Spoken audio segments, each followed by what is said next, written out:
Assalamualaikum, khusus ji habanyo ke Syekhi.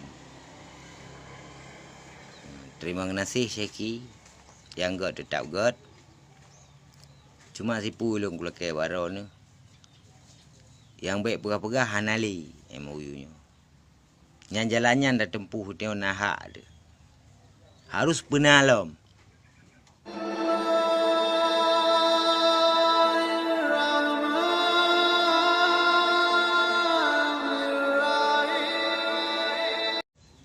Assalamualaikum, khusus ji habanyo ke Syekhi.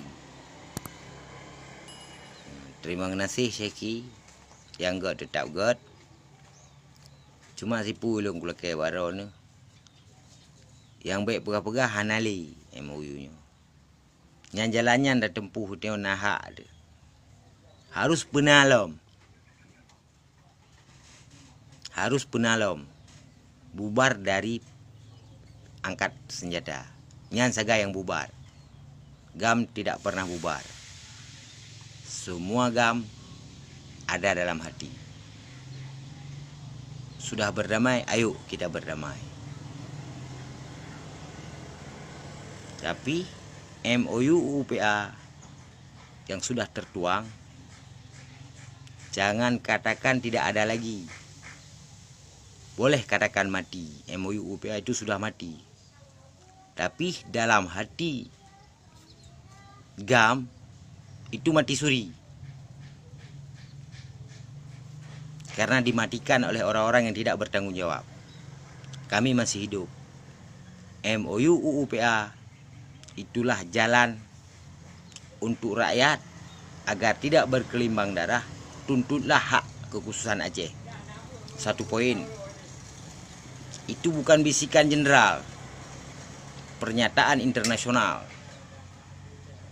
Kekhususan Aceh yang sudah dicabut atau diobrak-abrik itu harus dilahirkan.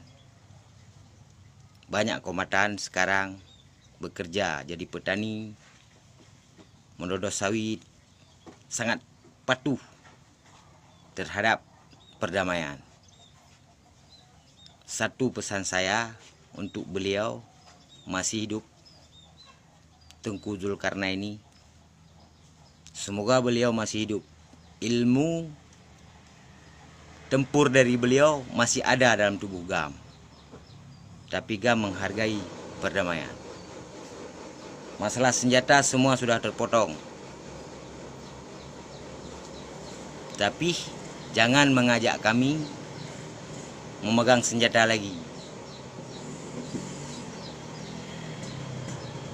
Kami berdamai bukan untuk ditipu dan juga tidak lahir dari kami untuk menipu. Selamat damai. Wassalam.